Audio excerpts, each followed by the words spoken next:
guys and welcome back to my channel. So if you are new to this channel और आपने अगर इस channel को अब तक सब्सक्राइब नहीं करा है तो उसको जल्दी से सब्सक्राइब कर देंगे और बेल आइकन भी प्रेस कर देंगे क्योंकि हम इस चैनल पे कर रहे हैं 90 days revision. Now I know इस वीक जो है वो वीडियोस ढंग से अपलोड नहीं हुई हैं, रेगुलर नहीं थी वीडियोस, राइट? तो I am sorry, I was busy with something but it's okay. I hope सबने जो है वो रिविजन को कंटिन्यू रखा हो, ठीक है? अगर मैम जो है वो वीडियो नहीं बना पा रही थी देन ऑल्सो सबने जो है वो हैबिट को मेंटेन करा हो 5 क्वेश्चंस रोज के करने का, राइट? सबने करा था कि नहीं करा था? कमेंट सेक्शन में मुझे बताना। कहीं ऐसा नहीं किया था कि मैम ने अगर वीडियो अपलोड नहीं करी तो हमने भी प्रैक्टिस करनी छोड़ दी है, राइट? नो, ऐसे नहीं करना है आपको, है ना? अगर बाय चांस किसी दिन कोई वीडियो नहीं आती है तो you can take any 5 question. आप कोई भी बुक उठाओ, उसमें से कोई भी रैंडम 5 क्वेश्चन आप ले लो, जिस तरीके से हम प्रैक्टिस करते हैं। क्वेश्चन को लिखो, ट्राई द सॉल्यूशन। नहीं होगा definitely you can ask me in the comment section कि मैम देखो मैंने ये वाला क्वेश्चन ट्राई किया था बट ये मुझसे हुआ नहीं था, है ना? मेरा इंस्टाग्राम पेज का जो लिंक है वो भी आप वहां से भी मुझे मैसेज कर सकते हो इंस्टाग्राम पे if you have any doubt, right? So today we have day 12 of our revision for the CBSE board exam in which we have the aim, हमें इस तरीके से रिविजन करनी है कि हमारे जो फिजिक्स के बोर्ड एग्जाम है उसके अंदर आनी चाहिए 100 आउट ऑफ 100 मार्क्स, ठीक है? तो उसके लिए आपको होना पड़ेगा कंसिस्टेंट, उसके लिए आपको होना पड़ेगा regular. You don't have to depend on anyone. आपको मैंने पढ़ने की स्ट्रैटेजी बताई है, आपको बस उसी स्ट्रैटेजी को फॉलो करते जाना है। एंड जो भी हमारे डेज मिस हुए हैं कोई बात नहीं, हम लोग क्या करेंगे, एक एक दिन में 2-2 दिन की रिवीजन जो है वो करके उन डेज को कवर कर लेंगे, ठीक है? तो it's okay, we always have a setback. कभी ना कभी हमें सेटबैक मिलता ही है, राइट? हम भी बहुत बिजी हैं, किसी के प्री बोर्ड चल रहे होंगे, वो वीडियोस वैसे भी देख नहीं पा रहे होंगे, ठीक है? सबका प्री बोर्ड्स का टाइम है, तो इसे घबराने की बात नहीं है। सब जो है वो बिजी हो सकते हैं, ठीक है? तो इट्स ओके। हम लोग 90 डेज रिविजन डेफिनेटली जो है वो अपनी कंप्लीट कर लेंगे, चाहे हमारे पास कोई भी प्रॉब्लम, कोई भी डिफिकल्टी आए, ठीक है? हार नहीं माननी है, बस इतना सा गेम है। तो देखते हैं हम लोग क्वेश्चन नंबर 1 जो आज हम करने वाले हैं। So the question number 1 over here is, आपको 3 लूप्स दिए हैं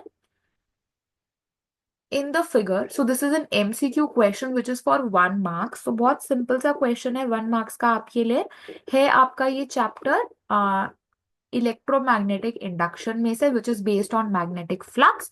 तो यहाँ पे आपको 3 लूप्स दिए हैं and they are moving in the magnetic field with the velocity v।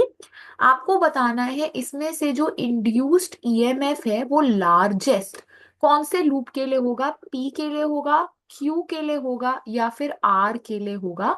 ये जो है वो आपको क्या करना है, बताना है। नाउ अगर हम लोग देखें यहाँ पे p का एरिया, तो जो हमारी लूप P का एरिया है that is 4 units, right? 4 cubes है हमारे, 4 स्क्वायर्स हैं, 1 2 3 एंड 4। लूप Q का जो आपका एरिया है दैट इज ऑल्सो 4 यूनिट्स, वो भी आपका क्या है, 4 यूनिट्स है। और जो लूप R है उसका जो एरिया है वो भी कितना है आपके पास, 4 यूनिट्स है। जब इंस्टेंट पर जब वो लूप एंटर कर रहा है मैग्नेटिक फील्ड के अंदर, तो हमें यहाँ पर दिख रहा है, बिल्कुल भी दिक्कत की बात है ही नहीं। अगर ये लूप यहाँ से एंटर करना स्टार्ट कर रहा है तो यहाँ पर कितना एंटर कर रहा है लूप, कुछ इतना एरिया लूप का एंटर कर रहा है। इसके अंदर इसका हाफ एरिया एंटर कर रहा है, इसका हाफ जो है वो ये है। और इसके अंदर भी क्या है, जो हमारा लूप पी है उसका हाफ अप्रोक्सीमेटली जो है वो एंटर कर रहा है। तो ऑब्वियस सी बात है, हमें पता है कि जो फ्लक्स इंड्यूस्ड है that is directly proportional to कितना एरिया जो है वो चेंज हो रहा है। तो अब मुझे दिख रहा है यहाँ पे कि इसके अंदर जितना एरिया एंटर कर रहा है वो सबसे ज्यादा किसके अंदर है, पी के अंदर सबसे ज्यादा है। तो इसीलिए जो आपका ईएमएफ इंड्यूस्ड है, EMF induced is d phi by d t with negative sign. तो जिसके अंदर फ्लक्स चेंज ज्यादा होगा, फ्लक्स चेंज सबसे ज्यादा किसके अंदर हो रहा है, पी के अंदर हो रहा है। इसीलिए इसका answer will be only P. Very simple, right? जो Q और R है उसके अंदर EMF induced will be same because same area जो है वो एंटर कर रहा है मैग्नेटिक फील्ड के अंदर, राइट? हम सिर्फ उसी इंस्टेंट की बात कर रहे हैं जैसे ही लूप जो है वो मैग्नेटिक फील्ड के अंदर एंटर कर रहा है। तो ये तो बहुत ही इजी क्वेश्चन था, the answer will be only P, ठीक है? तो आई होप सबने वीडियो को जरूर पॉज करा होगा, मैंने बोला नहीं है, बट सबको पता है कि वीडियोस देखने का पैटर्न क्या है। Pause the video, try the question and then check the solution. आपको सॉल्यूशन को चेक करना है कि क्या मैंने जो कॉन्सेप्ट यूज करा है आंसर को सॉल्व करने के लिए, क्या वही करेक्ट कॉन्सेप्ट है इस क्वेश्चन को सॉल्व करने का। कहीं ऐसा ना हो कि हमने तुक्का मारा हो और हमें लग रहा है अरे वाह हमें तो सब आ गया। नो, हमें ऐसे भी नहीं करना है, ठीक है। वी हैव टू चेक कि क्या जो हम कॉन्सेप्ट यूज कर रहे हैं वो एक्चुअल में कॉन्सेप्ट यूज हो रहा है इसके आंसर में या नहीं हो रहा है, ठीक है। तो आई होप सबको ये क्वेश्चन अच्छा लगा हो, बहुत अच्छा क्वेश्चन था, ठीक है। थोड़ा सा हो सकता है आप अब देखो कॉन्सेप्ट्स को चैलेंज करने वाले क्वेश्चंस जो है वो क्वेश्चंस आ रहे हैं हमारे पास। नेक्स्ट क्वेश्चन जो है आपके पास, question number 2 is of 2 marks. अगला क्वेश्चन हम लोग 2 मार्क्स का कर रहे हैं। तो 2 मार्क्स का क्वेश्चन मतलब कौन से सेक्शन का क्वेश्चन है, ये सेक्शन बी का क्वेश्चन है। जल्दी से देखते हैं। आपके पास दो वेवलेंथ्स है, lambda alpha and lambda P. These are the wavelengths associated with a moving alpha particle and a proton respectively. Obtain the relation between the velocities of the two particles for which lambda a is greater than lambda p, and the second is for lambda alpha is greater than lambda p, and second case is for which lambda alpha is equal to lambda p। बहुत ही आसान question है, 2 marks का, मतलब 1 marks का पहला part और 1 marks का दूसरा पार्ट। जल्दी से ट्राई जरूर करेंगे, पॉज करेंगे वीडियो को, ट्राई करेंगे क्वेश्चन को, और फिर जो है वो अपने सॉल्यूशन पर आएंगे। कोई भी डायरेक्टली सॉल्यूशन नहीं देखेगा, उससे क्वेश्चंस को कैसे अप्रोच करना है उसमें आपको दिक्कत आएगी। तो ये 90 डेज रिवीजन का सिर्फ क्या पर्पस है कि आपको क्वेश्चंस को अप्रोच करना सिखाना चाहती हूँ मैं, ठीक है। इसलिए हम लोग इतने वैरायटी ऑफ क्वेश्चंस जो है वो कर रहे हैं, फाइन। तो जल्दी से देखते हैं। मुझे पता है कि जो लैम्डा पी है, according to the de Broglie, we know that lambda p is h upon mass of proton into velocity of proton, and lambda alpha will be h upon mass of alpha and the velocity of alpha। अब मुझे पता है कि जो helium होता है वो क्या होता है, 2He4 न्यूक्लियस होता है, अल्फा पार्टिकल, राइट। जो अल्फा पार्टिकल है वो क्या होता है, 2He4 का न्यूक्लियस। तो अब अल्फा पार्टिकल का मास जो होगा, mass of alpha particle, that is 4 times the mass of proton. तो यहाँ पे हम H upon 4 times mass of proton लिख सकते हैं, ठीक है। तो अब हमें जो केस दिया है वो दिया है कि आपका जो लैम्डा अल्फा है वो लैम्डा पी से बड़ा है। तो यहाँ पे लैम्डा अल्फा डाल देते हैं हम लोग को। हमने क्या निकाला है, ये निकाला है, and this is greater than lambda P which is H upon mass of proton into velocity of proton. तो यहाँ से ये कैंसिल हो रहा है, वेलोसिटी ऑफ प्रोटॉन को यहाँ लेके जाएंगे, वेलोसिटी ऑफ अल्फा को यहाँ लेकर जाएंगे, तो हमारे पास जो रिजल्ट आ जाएगा वो आ जाएगा V of P is greater than 4 times V of alpha। So this is the relation that we are getting। आपको क्वेश्चन में बोला था you have to find the relation between the velocities of the two particles, and for the A part the relation which we are getting is that velocity of p is greater than 4 times velocity of alpha। अब इसका b part भी बहुत simple होने वाला है। जिसका a part हो गया हो उसके लिए b पार्ट तो बिल्कुल मक्खन है। क्यों मक्खन है, क्योंकि हमें पता है कि मैम सिर्फ क्या हुआ है, बीच का साइन ही तो चेंज हुआ है। बीच का साइन क्या हो गया है, इज इक्वल टू हो गया है। तो अगर lambda alpha is equal to lambda P है तो बिल्कुल सेम रिलेशन आ जाएगा। अगर मैं इसको लिखूंगी, जल्दी से इसको लिख के हम लोग एक बार दोबारा से करके देख लेते हैं क्या सेम रिलेशन आ रहा है। तो बिल्कुल सेम रिलेशन आ रहा है, velocity of proton is 4 times the velocity of alpha. यहाँ पे वेलोसिटी ऑफ प्रोटॉन बड़ी आ रही थी 4 टाइम्स अल्फा से, यहाँ पर क्या आ रहा है, that is equal to 4 times the velocity of alpha. बहुत ही इजी क्वेश्चन, येट कुछ लोगों को जो है वो कंफ्यूजन हो सकती है इसके फर्स्ट पार्ट में। तो जब भी कोई अलग तरह का क्वेश्चन देखो, एकदम से घबराना नहीं है, एकदम शांत मन के साथ सोचना है कि भाई पेपर है इतना, वहां आइंस्टाइन के लेवल का क्वेश्चन नहीं देंगे सॉल्व करने के लिए। आपके लेवल का ही क्वेश्चन जो है वो दिया जाएगा ताकि हर बच्चा जो है उसको कर सके, ठीक है। तो एकदम से क्वेश्चन को देखकर एकदम घबराना नहीं है, एकदम शांत मन के साथ सोचना है कि इस क्वेश्चन को हम कैसे कर सकते हैं, ठीक है। कोई भी मुश्किल से मुश्किल मुश्किल मेथड्स नहीं यूज होंगे, टिप्स ट्रिक्स यूज नहीं होंगी, ठीक है। जो भी पेपर में आएगा वो सारा हमने पहले कर रखा होगा। तो एकदम शांति से सोच कर बिना घबराए जो है वो क्वेश्चंस को करना है हमें। इसी चीज की हमें जो है वो हैबिट डालनी है, ठीक है। अब नेक्स्ट क्वेश्चन पे चलते हैं। Next question is for 3 marks. तो इसका मतलब आपको पता है कि ये क्वेश्चन किसका है। This is from the section C. तो आपके सेक्शन सी का है ये 3 मार्क्स का क्वेश्चन। जल्दी से देखते हैं क्या क्वेश्चन है। तो आपको देखना है, आपको एक सर्किट दिया हुआ है और इस सर्किट के अंदर आपसे पूछा है calculate the current flowing through the 4 ohm, 1 ohm and 2 ohm resistors, ठीक है। तो इस रेजिस्टर में से, इस रेजिस्टर में से और इस रेजिस्टर में से क्या करंट फ्लो हो रहा है। You have to tell what is the current flowing. तो एक छोटी सी आपको मैं हिंट दे देती हूँ, जहां पर भी आपको 2 बैटरीज दिखे लगी हुई, without wasting any time go to your Kirchhoff's laws, use the Kirchhoff's laws to find the solution of such questions। बहुत इजी है, बहुत इजी तरीका है, ठीक है।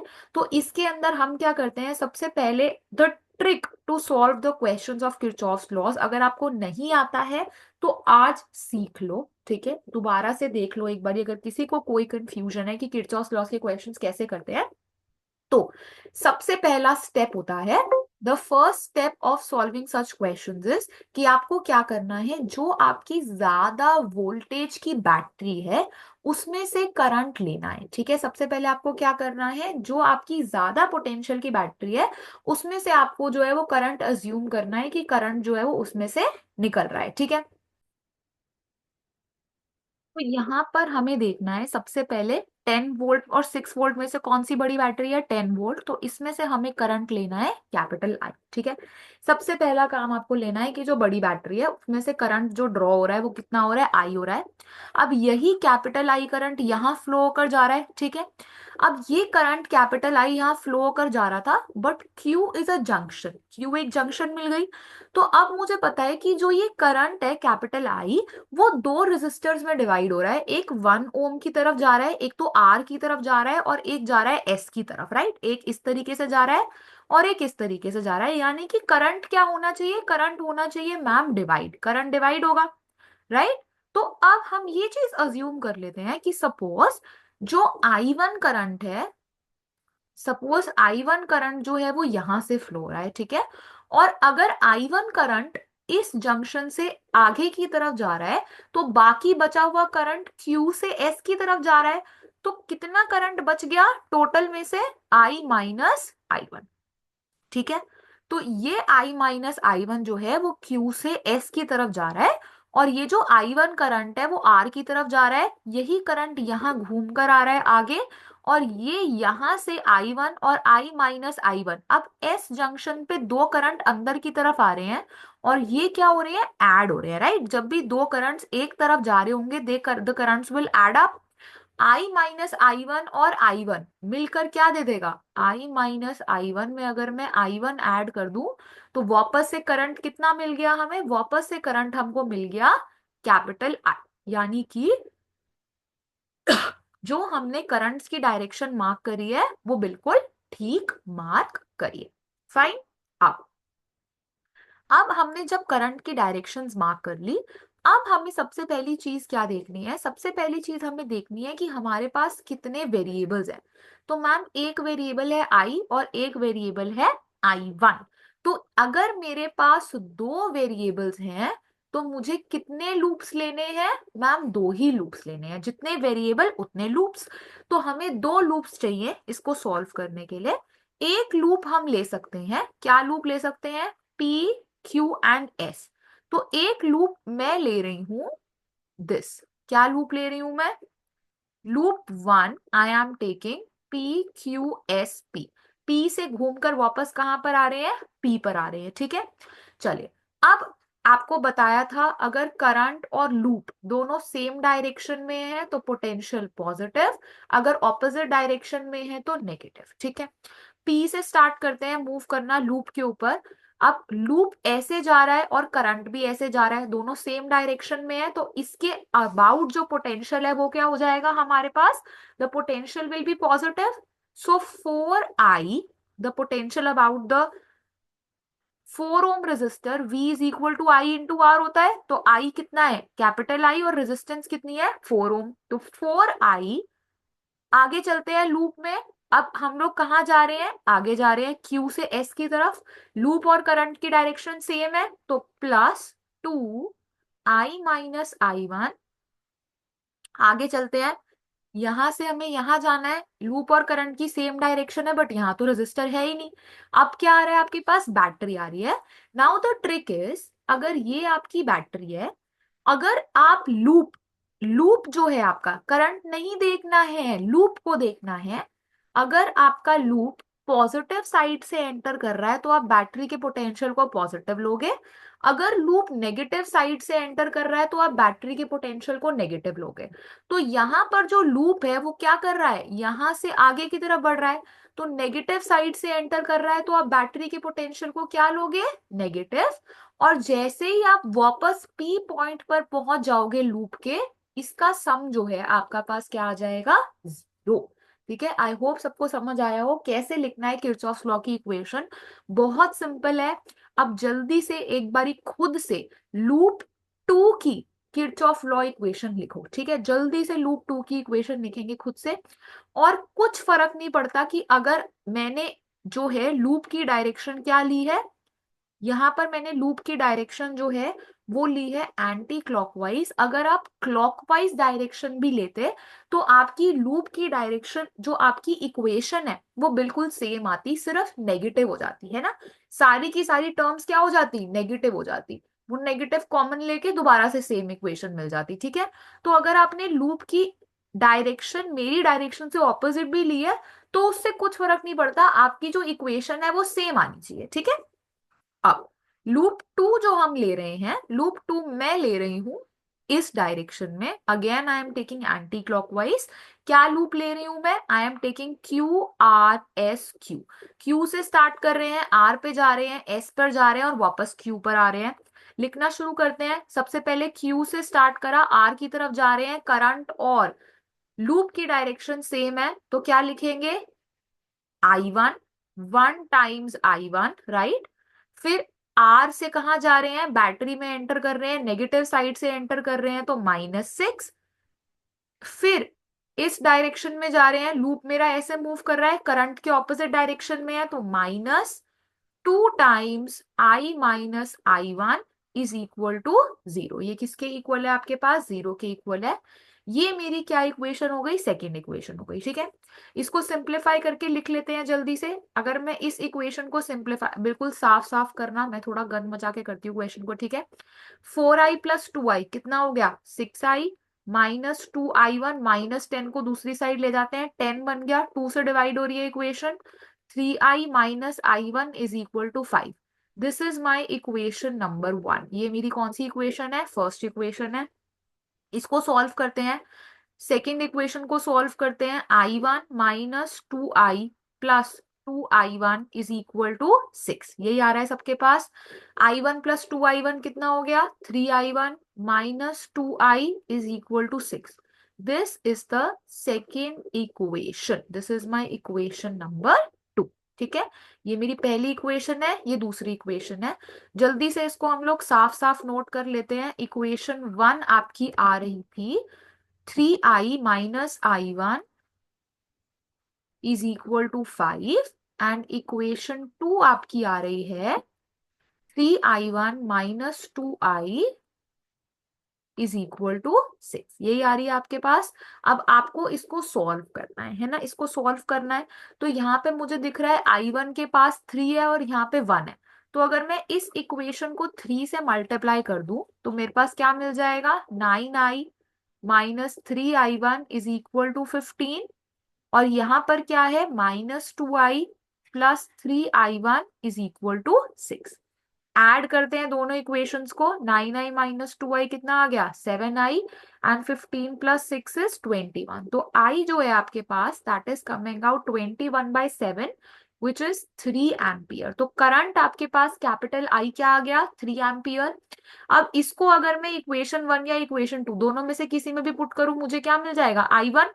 तो इसको इक्वेशन 1 में पुट करते हैं, 3 into 3 minus I1 is equal to 5। तो I1 को हम यहां लेकर जा रहे हैं, 5 को यहां लेकर जा रहे हैं, तो 9 minus 5 is equal to 4 ampere is the I1। तो कैपिटल I आपके पास आ रहा है 3 एम्पियर, I1 आपके पास आ रहा है 4 एम्पियर। ठीक है, अब क्वेश्चन को ध्यान से देखेंगे। क्वेश्चन ने आपसे पूछा है कि 4 ohm resistance, 1 ohm resistance and 2 ohm resistor में कितना करंट है। तो मुझे पता है I across the 4 ohm resistor, 4 ohm resistor के अबाउट मुझे दिख रहा है कितना करंट फ्लो कर रहा है, कैपिटल I। तो वो कितना आ जाएगा, जो हमने कैपिटल I निकाला है 3 एम्पियर। सिमिलरली आपको करंट निकालना है अक्रॉस द 2 ओम रेजिस्टर। तो 2 ओम रेजिस्टर के अबाउट कितना करंट फ्लो कर रहा था, I माइनस I1। तो हमारे पास I माइनस I1, I कितना निकाला है हमने 3, I1 कितना निकाला है 4। तो आंसर क्या आ गया, -1 एम्पियर। अब सब बच्चे बोलेंगे -1 एम्पियर आ गया, करंट तो नेगेटिव हो ही नहीं सकता। -1 एम्पियर आने का मतलब ये है कि हमने जो करंट की डायरेक्शन ली है, एक्चुअल में करंट क्या है, current is flowing in the opposite direction. ठीक है, तो जो करंट है वो एक्चुअल में S से Q की तरफ जा रहा है, उल्टा फ्लो कर रहा है, और करंट का मैग्नीट्यूड कितना है, 1 एम्पियर। ठीक है, and last is I across the 1 ohm resistance which is I1, और I1 कितना है, I1 हमने निकाला है 4 ampere. So this is your final answer of your 3 marks question. ये जो है वो आपका 3 मार्क्स के क्वेश्चन का फाइनल आंसर जो है वो आना चाहिए। ठीक है, बिल्कुल सही आंसर आया है हमारे पास। ठीक है, अब नेक्स्ट क्वेश्चन पे चलते हैं। आई होप सबको जो है वो सबने इस क्वेश्चन को अच्छे से सॉल्व कराओ। ठीक है, सबका जो है वो आंसर आ भी गया हो, और अगर नहीं हुआ तो आप सॉल्यूशन देखकर इसको जो है वो अच्छे से समझ सकते हो। ठीक है, चलो now without wasting any time let's move to question number 4। अब क्वेश्चन नंबर 4 जो है आपका, दैट इज आपके पास एक आइडियल ट्रांसफॉर्मर है जिसका एक फेरोमैग्नेटिक कोर है, जिसकी 2 कॉइल्स है। Primary coils N1 is 500 and N2 is 50. The question is what is the voltage across the secondary coil। आपको बताना है secondary coil के about कितनी voltage होगी if the RMS voltage across the primary coil is 240 volt। A very simple question, बहुत ही ज्यादा simple question है। ठीक है, जल्दी से इसको ट्राई करेंगे, pause the video, try the question yourself. जल्दी से इसको ट्राई करेंगे। सबको पता है कि जो हमारा रिलेशन होता है वो होता है V1 upon V2 is equal to N1 upon N2, यही होता है हमारे पास। इसको आप ऐसे भी लिख सकते हो, V primary upon V secondary is equal to N primary upon N secondary, और यहाँ पे N primary is 500 and N secondary is 50। ठीक है, अब आपको निकालना है इसके अंदर वोल्टेज, आपको सेकेंडरी कॉइल की बतानी है अगर प्राइमरी कॉइल की 240 वोल्ट है। ठीक है, तो Vp इज 240, Vs आपको निकालना है, Np is 500 and Ns is 50। तो जल्दी से इसको सॉल्व कर लेते हैं। तो जो हमारा Vs है वो आ जाएगा 24 वोल्ट। क्या आ रहा है हमारे पास, सेकेंडरी वोल्टेज 24 वोल्ट आ रही है। तो ए पार्ट तो बहुत ही सिंपल था, 24 volt. The second part is what will be the individual currents in the two coils if the secondary has a resistance load of 20 ohms। आपको सेकेंडरी कॉइल की resistance कितनी दी है, 20 ohms। वोल्टेज है आपके पास 24 volt. क्या मैं secondary coil का current निकाल सकती हूँ, बिल्कुल निकाल सकती हूँ। I is equal to V by R। V कितना है 24, रेजिस्टेंस कितनी है 20, कितना आ जाएगा 1.2 ampere. This is the current in the secondary coil. अब जैसे इसके अंदर हमारे पास डायरेक्ट रिलेशन है, करंट का रिलेशन इससे उल्टा होता है। I primary upon I secondary is equal to N secondary upon N primary. इसको याद रखेंगे, जैसे वोल्टेज का रिलेशन है, करंट का रेजिस्टेंस क्या होता है, उससे इनवर्स होता है। तो अब हमें निकालना है I प्राइमरी, जल्दी से देखते हैं। I प्राइमरी निकालना है हमें, तो I प्राइमरी क्या हो जाएगा, I secondary multiplied by N S divided by N P, यहां से हम निकाल सकते हैं I primary, right. I S कितना है हमारे पास 1.2 ampere, N secondary is 50 and N primary is 500, right. तो इसको सॉल्व करते हैं हम जल्दी से। तो क्या आंसर आ गया, 0.12 ampere. The current in the primary coil is 0.12 amperes, ठीक है। तो हमारे पास करंट जो है वो कितना आ रहा है, 0.12 एम्पियर्स। तो again a simple question, simple question है, बट ये सिंपल क्वेश्चंस कहाँ पे दिक्कत देते हैं, जब हमारे जो कॉन्सेप्ट्स हैं वो रिवाइज नहीं होते हैं ना। अगर आपको फॉर्मूला ही याद नहीं आएगा तो आप कैसे करेंगे इस क्वेश्चन को, ऑब्वियस सी बात है।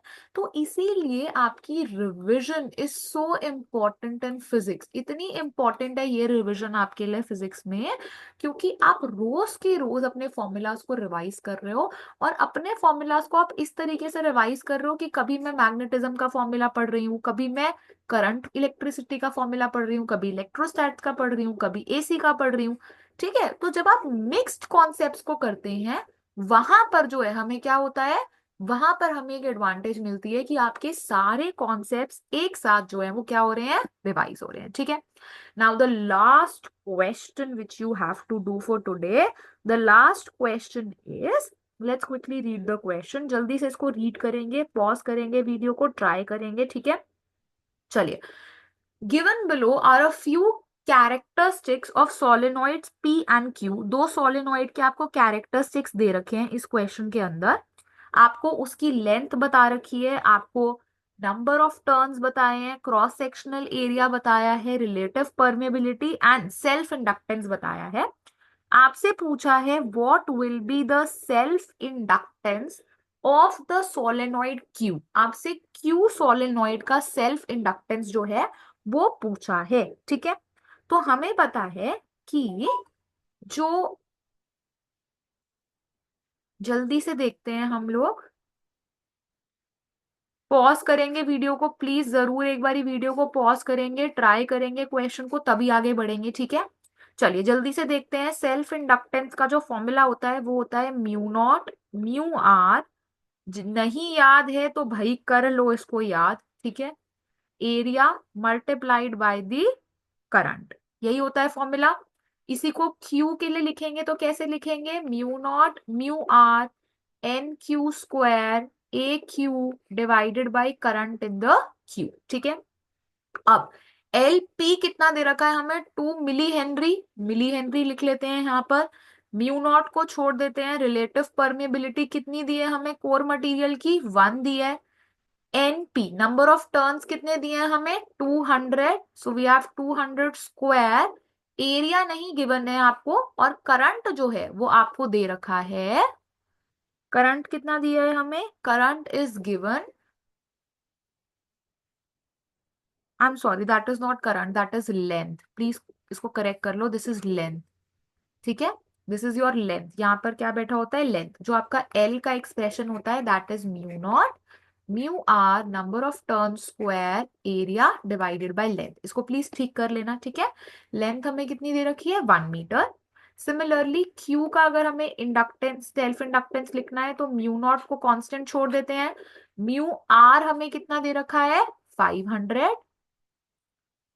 क्यू के अंदर नंबर ऑफ टर्न्स कितने हैं, 50, सो 50 स्क्वायर। एरिया हमें नहीं गिवन, डिवाइडेड बाय लेंथ क्या है क्यू की भी लेंथ क्या है, 1 है, ठीक है। अब मुझे पता है कि मुझे क्या निकालना है, एल क्यू निकालना है। तो या तो हम क्या कर सकते हैं, एक काम हम ये कर सकते हैं कि हम दोनों इक्वेशंस को डिवाइड कर दें, L P divided by L Q कर ले। तो म्यू नॉट ए आपस में कैंसिल हो जाएगा, ठीक है, ये काम कर सकते हैं। या फिर इस इक्वेशन में से म्यू नॉट इंटू ए की वैल्यू निकालकर दूसरी इक्वेशन में पुट कर सकते हैं, दोनों काम कर सकते हैं, ठीक है। तो हम डिवाइड कर लेते हैं जल्दी से। तो L Q divided by 2 millihenry will be equal to, देखते हैं हम लोग जल्दी से। तो आपके पास क्या है, mu not into 500 into 50 into 50 into A, divide में 1 था उसको छोड़ देते हैं, यहां पे डालते हैं डिवाइड में म्यू नॉट, और क्या है साथ में मल्टीप्लीकेशन में, 1 into 200, तो 1 को छोड़ देते हैं, 200 into 200, एंड मल्टीप्लीकेशन में क्या है, a डिवाइडेड बाय 1, 1 को छोड़ देते हैं। तो म्यू नॉट से म्यू नॉट कैंसिल, a से a कैंसिल, और सिंप्लीफाई करते हैं इसको। जब हम सिंप्लीफाई करेंगे तो यहाँ पे हमें दिख रहा है ये 2 जीरोस कैंसिल हो रहे हैं, ये 2 जीरोस हमारे पास क्या हो रहे हैं, कैंसिल हो रहे हैं। तो L Q is coming out 2 millihenry multiplied by 5 into 5 into 5 divided by 2 into 2। तो इसको सिंप्लीफाई करने का तरीका है, यहाँ पे अगर दो दो है तो instead of dividing it by 4, I can multiply it by 5 into 5 and 5 into 5. So I'll be left with, okay, not necessary. Wait, just a second. Okay. तो हम क्या करेंगे, हम सबसे पहले तो इस 2 को कट कर लेंगे, ठीक है। अब सिर्फ एक 2 बच गया डिनोमिनेटर में, तो 5 से मल्टीप्लाई डिवाइड कर लेंगे, ठीक है। नीचे डिनोमिनेटर में क्या बच जाएगा, 10 बच जाएगा। सो यू हैव अ 10 जिसको मैं डेसिमल में कन्वर्ट कर सकती हूँ, and I have in the numerator 25 into 25 which is 625, right. तो जो हमारे पास आंसर आ जाएगा दैट विल बी 62.5, एंड हमने यहाँ पे क्या रखी थी यूनिट, मिली हेनरी, तो इसकी यूनिट भी क्या हो जाएगी, मिली हेनरी। तो जो आपका सेल्फ इंडक्टेंस आने वाला है दैट इज 62.5 मिली हेनरी। कितना आ रहा है आपके पास, 62.5 millihenry is the self inductance of the solenoid, ठीक है। आई होप सबसे ये क्वेश्चन जो है वो सॉल्व हुआ हो। Again it is a very good question, and all the questions are demanding कि आपको आपके फॉर्मूलाज अच्छे से लर्न हो। जहां पर आपने फॉर्मूलाज लर्न करने में गलती करी, जहां पर आपको फॉर्मूलाज अच्छे से लर्न नहीं हुए, वहीं पर क्या हो जाएगी, दिक्कत शुरू हो जाएगी, ठीक है। वहीं पर आप क्वेश्चन को आगे अप्रोच ही नहीं कर पाओगे, आपको याद ही नहीं होगा कि एल का क्या एक्सप्रेशन है, तो आप इस क्वेश्चन को कैसे सॉल्व करोगे, राइट। इसीलिए जितने भी आपके फॉर्मूलाज हैं, मेक इट अ हैबिट, उनको अलग से लिखो, practice them daily, revise them daily, ठीक है। उससे आपको बहुत ज्यादा जो है वो हेल्प मिलने वाली है, ठीक है। तो अगर आज हमने जो 5 क्वेश्चंस डिस्कस करे हैं उसके अंदर कहीं पर भी you were facing, you have faced any issue, कहीं पर भी आपको कोई डाउट आ रहा है, कोई दिक्कत है, कोई फॉर्मूला में कंफ्यूजन है, you can ask me in the comment section, ठीक है।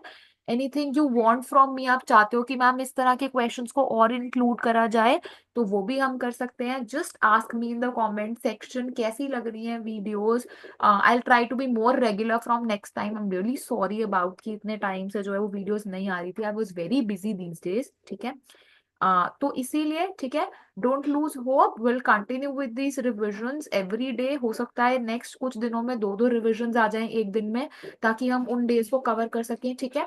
So I will see you in the next class, in the next video will discuss more 5 questions, और 5 क्वेश्चंस हम लोग डिस्कस करेंगे। क्यों कर रहे हैं, क्योंकि मैम हमारा तो एक ही गोल है, हमें क्या चाहिए, हमें तो 100 out of 100 चाहिए फिजिक्स में, है ना।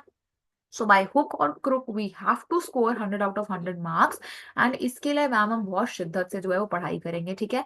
तो आई वॉन्ट कि आप सब जो है अब सब भूल भुला के सब भूल जाएंगे, और सिर्फ किस चीज पर लग जाएंगे, पढ़ाई पर लग जाएंगे, क्योंकि मुश्किल से अब आपके सिर्फ 2 मंथ्स बचे हैं एग्जाम्स में, ठीक है। So these last two months approximately we have to give our full, we have to अपना 100% देना है हमें, ठीक है।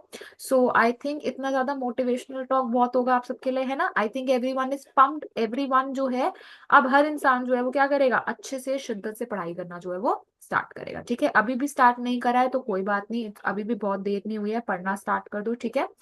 एंड कैसी लग रही है वीडियोस मुझे कमेंट में बता देना, अपने दोस्तों को शेयर कर देना, ठीक है। साथ में जो है हमें क्या करना है, एस करना है एग्जाम को। And I will see you in the next video, bye bye till then.